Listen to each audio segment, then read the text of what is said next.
Hello guys, welcome back to my YouTube channel. കുറച്ച് നാളായി ഞാൻ വീഡിയോ ഒക്കെ ചെയ്തിട്ട് ലൈഫിൽ നമ്മൾ അൺഎക്സ്പെക്റ്റഡ് ആയിട്ടുള്ള കുറേ കാര്യങ്ങളാണ് ഈ ഒരു 2 മാസമായിട്ട് എൻ്റെ ലൈഫിൽ സംഭവിച്ചുകൊണ്ടിരിക്കുന്നത്. അതിലേറ്റവും പറയാൻ കാര്യം അച്ഛൻ നമ്മളെ വിട്ട് പോയി എന്നുള്ളതാണ്. പോയി മീൻസ് ഫിസിക്കലി ആബ്സെൻ്റ് ആണ് എന്നുള്ളതേ ഉള്ളൂ. വേറെ അച്ഛന് ഞങ്ങളെ വിട്ട് പോകാൻ പറ്റില്ല.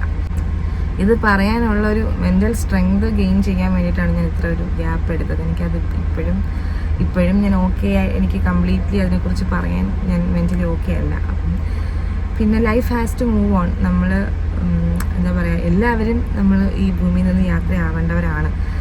പക്ഷേ ആ യാത്രയായപ്പോൾ എത്രത്തോളം വേദനയുള്ളൊരു കാര്യമാണെന്ന് എനിക്ക് അത്രയും ക്ലോസ് ആയിട്ടൊരാൾ പോയപ്പോഴാണ് മനസ്സിലായത്. സോ എന്തൊക്കെയാണെങ്കിലും ലൈഫ് നമുക്ക് മുന്നിലും ലൈഫ് കിടക്കുവാണ്. അപ്പം നമുക്ക് എന്തായാലും we have to move on with ആ ലൈഫ്സ്. ഇപ്പം നമ്മളുള്ളത് കൊല്ലത്താണ്. കുറച്ച് നാളത്തേക്ക് നമ്മൾ കൊല്ലത്തേക്ക് വന്നേക്കുവാണ്. ഞാനും അമ്മയും കണ്ണനും അമ്മിക്കുട്ടിയും. നമ്മളിനി കുറച്ച് നാൾ മാമൻ്റെ വീട്ടിലാണ് നിൽക്കുന്നത്. അമ്മയുടെ 2 നീക്കും റീപ്ലേസ്മെൻറ്റ് പറഞ്ഞിട്ടുണ്ട്. അപ്പം അതിൻ്റെ ട്രീറ്റ്മെൻറ്റിന് വേണ്ടിയിട്ട് നമ്മൾ കൊല്ലത്താണ് വന്നിരിക്കുന്നത്. പുനലൂർ ഹോസ്പിറ്റലിലാണ് കേട്ടോ അമ്മയെ കാണിക്കുന്നത്. അപ്പം അവിടെ കുറച്ച് നാളത്തേക്ക് എന്തായാലും സർജറി കഴിയുന്നവരെ നമ്മൾ കൊല്ലത്ത് നിന്നേ പറ്റത്തുള്ളൂ. അപ്പം അതുകൊണ്ട് നമ്മളിവിടെയാണ്. കണ്ണേട്ടൻ വന്നും പോയൊക്കെ നിൽക്കുന്നു. ഇപ്പോൾ കണ്ണേട്ടൻ ഇവിടെ കൊല്ലത്തുണ്ട്. ആക്ച്വലി കണ്ണേട്ടൻ ഇന്നലെ വന്നതാണ്. പിന്നെ നമ്മൾ കസിൻ്റെ വീട്ടിലോട്ട് വന്നതായിരുന്നു കൊല്ലത്ത്. അപ്പം നമ്മൾ കൊല്ലം പോർട്ടിൽ വന്നേക്കുവാണ്. ഇപ്പോൾ നല്ല മീൻ എന്തെങ്കിലും കിട്ടുമെന്ന് അറിയാൻ വേണ്ടിയിട്ട്. അപ്പം നമ്മൾ മീൻ ഓൾറെഡി വാങ്ങിച്ചു. പിന്നെ കുറേ നെത്തോലിയുണ്ട്. ഇന്ന് നെത്തോലി ഇഷ്ടം പോലെ 100 രൂപയ്ക്കൊക്കെ കുറേ നെത്തോലിയുണ്ട്. അപ്പം അതും കൂടെ വാങ്ങിക്കാമെന്നും പറഞ്ഞാൽ അവർ പോയേക്കോളെ. എൻ്റെ കസിനുണ്ട്, ജ്യോതിയണ്ണനുണ്ട്, പിന്നെ ജ്യോതിയണ്ണൊരു ഫ്രണ്ടും ഉണ്ട്.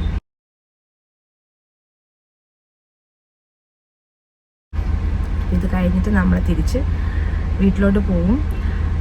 വീട്ടിൽ മീൻസ് മാമൻ്റെ വീട് കൊട്ടാരക്കരയാണ്. അപ്പം പിന്നെ പ്രധാനപ്പെട്ട കാര്യം കൊട്ടാരക്കര ഗണപതി അമ്പലത്തിൽ പോകണം. നമുക്കിന്ന് അമ്പലത്തിൽ കൊടി കയറി കിടക്കുവാണ്. അപ്പം കണ്ണേട്ടൻ എറണാകുളത്ത് നിന്ന് വന്നതിൻ്റെ പ്രധാന കാരണം ഗണപതി അമ്പലത്തിൽ തൊഴാൻ വേണ്ടിയിട്ടാണ്. അപ്പോൾ നമ്മൾ ഇനിയിപ്പോൾ ഇവിടുന്ന് നേരെ നമ്മൾ തിരിച്ച് വീട്ടിലോട്ട് പോകാൻ പോവാണ്. ഈ വീഡിയോ എടുക്കുന്നത് എനിക്ക് ഇഷ്ടമുള്ളൊരു കാര്യമാണ്. വീഡിയോ എടുക്കുന്നത്, വ്ളോഗ് ചെയ്യുന്നത്, എഡിറ്റ് ചെയ്യുന്നത്, പോസ്റ്റ് ചെയ്യുന്നത് ഒക്കെ എനിക്കിഷ്ടമാണ്. അപ്പം നമ്മളത് വേണ്ടാന്ന് വെക്കണ്ടല്ലോ. അപ്പം അതുകൊണ്ട് ഞാൻ വിചാരിച്ചു ഇതിലും കുറച്ച് നല്ല കണ്ടൻസ് ഒക്കെ ആയിട്ട് ചാനൽ കുറേ ആയിട്ട് ഉറങ്ങി കിടക്കാനുള്ള കുറച്ചും കൂടെ ആക്റ്റീവാക്കി എടുക്കണം എന്നാണ് എൻ്റെ ഒരു ആഗ്രഹം. സോ എന്തായാലും നമുക്ക് നോക്കാം. നമ്മൾ ഇറങ്ങിയപ്പോൾ ഒത്തിരി ലേറ്റായിട്ടോ. കൊല്ലത്തുനിന്ന് വരാൻ താമസിച്ചു പോയി. ബ്ലോക്കൊക്കെ ഉണ്ടായിരുന്നു. അതുകൊണ്ട് 7:45 കഴിഞ്ഞതിന് ശേഷമാണ് അമ്പലത്തിൽ എത്തിയത്. ഈ അമ്പലത്തിൻ്റെ ലൈറ്റ് സെറ്റിങ്സൊക്കെ കൊണ്ടോ നല്ല അടിപൊളിയായിട്ട് ചെയ്തിട്ടുണ്ട്. എല്ലാ പ്രാവശ്യവും ഇങ്ങനെ തന്നെയാണ്. കഴിഞ്ഞ വർഷവും ഉത്സവത്തിൻ്റെ സമയത്ത് ഞാൻ കൊട്ടാരക്കര ഉണ്ടായിരുന്നു. അപ്പോൾ അന്നേരവും വന്ന് തൊഴാൻ പറ്റി. ഇപ്രാവശ്യവും വരാൻ പറ്റി. നമ്മൾ വന്ന സമയം ലേറ്റായി പോയി. പിന്നെ അത് മാത്രമല്ല, വിളക്കിന് വേണ്ടിയിട്ട് എല്ലാ ഒരുക്കങ്ങളും നടത്തിക്കൊണ്ടൊക്കെ ഇരിക്കുമായിരുന്നു. അപ്പോൾ അതുകൊണ്ട് അകത്ത് കയറി തൊഴാൻ പറ്റിയില്ല. എന്നാലും പുറത്തുനിന്ന് നല്ലോണം തൊഴാൻ പറ്റുമല്ലോ. അപ്പോൾ അങ്ങനെ നല്ലതുപോലെ തൊഴുതു. പിന്നെ നെൽപ്പറ നടത്തി. അമ്മയ്ക്ക് ഭയങ്കര ഇഷ്ടമാണ് അമ്പലത്തിൽ പോകാൻ. എപ്പോഴും പറയും അമ്മ പാർക്കിൽ പോകണമെന്നോ ബീച്ചിൽ പോകണമെന്നോ അല്ല പറയുന്നത്. അമ്മ പറയും അമ്പായി പോവാം എന്നാണ് പറയുന്നത്. അപ്പം നമ്മൾ പറയൊക്കെ നടത്തി. അത് കഴിഞ്ഞ് നല്ലപോലെ തൊഴുകയൊക്കെ ചെയ്തു. കണ്ണേട്ടൻ എന്നാലും ഒരു തൃപ്തി വരാം. അതുകൊണ്ട് പിറ്റേന്ന് രാവിലെയും വന്ന് അകത്ത് കയറി തൊഴുതു. പിന്നെ തൊഴുത് കഴിഞ്ഞതിന് ശേഷം നമ്മൾ കൊട്ടാരക്കര വന്നിട്ട് ഉണ്ണിയപ്പം വാങ്ങിച്ച് കഴിച്ചില്ലെങ്കിൽ അത് മോശമല്ലേ. അപ്പോൾ അതുകൊണ്ട് ഉണ്ണിയപ്പം മേടിച്ചു. അമ്പലപ്പുഴ പാൽപ്പായസം എന്നൊക്കെ പറയുന്ന പോലെ കൊട്ടാരക്കര ഉണ്ണിയപ്പം ഒരു സ്പെഷ്യലായിട്ടുള്ളൊരു സാധനമാണ്. നല്ല ചൂട് ഉണ്ണിയപ്പമാണ്. നമുക്ക് എപ്പോഴും അമ്പലത്തിൽ നിന്ന് ഇറങ്ങിക്കഴിഞ്ഞ ഉടൻ തന്നെ അത് കഴിച്ചില്ലെങ്കിൽ ഒരു മനസ്സമാധാനം കിട്ടാറില്ല. അപ്പോൾ അത് ഇവിടെ വിളക്കിന് വേണ്ടിയിട്ട് എല്ലാവരുമൊക്കെ ഒരുക്കത്തിലൊക്കെ ആണ്.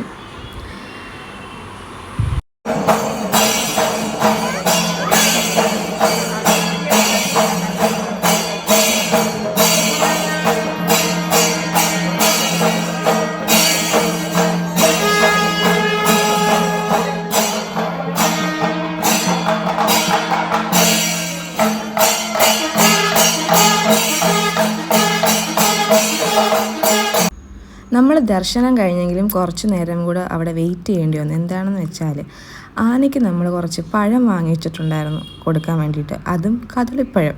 അപ്പോൾ ആന തിടമ്പേറ്റിയേക്കുന്നത് കൊണ്ട് ഇപ്പോൾ കൊടുക്കാൻ പറ്റില്ല, വിളക്ക് കഴിഞ്ഞിട്ടേ കൊടുക്കാൻ പറ്റത്തുള്ളൂ എന്ന് പറഞ്ഞു.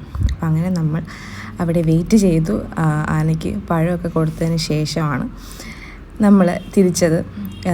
എന്തായാലും നമുക്കൊരു സന്തോഷമുള്ള കാര്യമായിരുന്നു. കാരണം അമ്മി ഭയങ്കര ഹാപ്പി ആയിരുന്നു. അമ്മി ഇങ്ങനെ പറയുമായിരുന്നു, ആനയ്ക്ക് അമ്മി പഴം കൊടുത്തു എന്നൊക്കെ പറഞ്ഞാണ് വീട്ടിലേക്ക് വന്നത്. പിന്നെ ഉത്സവപ്പറമ്പിലൊക്കെ പോകുമ്പോൾ നമ്മൾ സ്ഥിരമായി ചെയ്യാറുള്ള കുറച്ച് അലുക്കൊലുത്ത് സാധനങ്ങളൊക്കെ വാങ്ങിച്ചിട്ട് നമ്മൾ തിരിച്ച് വണ്ടി കിടന്ന സ്ഥലത്തോട്ട് പോകുമായിരുന്നു. കാരണം വണ്ടി നമ്മൾ കുറച്ച് ദൂരെയായിട്ടാണ് പാർക്ക് ചെയ്തത്, കാരണം തിരക്കായിരുന്നു. അതുകൊണ്ട് തിരിച്ച് പോകുന്ന വഴിക്ക് നമ്മൾ പിസ്സ ഹട്ടിൽ കയറി 2 പിസ്സയൊക്കെ ഓർഡർ ചെയ്തു. പാഴ്സൽ വാങ്ങിക്കൊണ്ടാണ് പോയത്. അപ്പോൾ വീട്ടിൽ ചെന്ന് അത് കഴിക്കും, നമ്മൾ കിടന്നുറങ്ങും, അത്രയേ ഉള്ളൂ. അപ്പോൾ ഇന്നത്തെ കുഞ്ഞു വ്ളോഗായിരുന്നു കേട്ടോ, അത്രയേ ഉണ്ടായിരുന്നുള്ളൂ. അപ്പോൾ അടുത്ത വീഡിയോയിൽ കാണുന്നവരേക്കും എല്ലാവർക്കും ടാറ്റാ, ബൈ.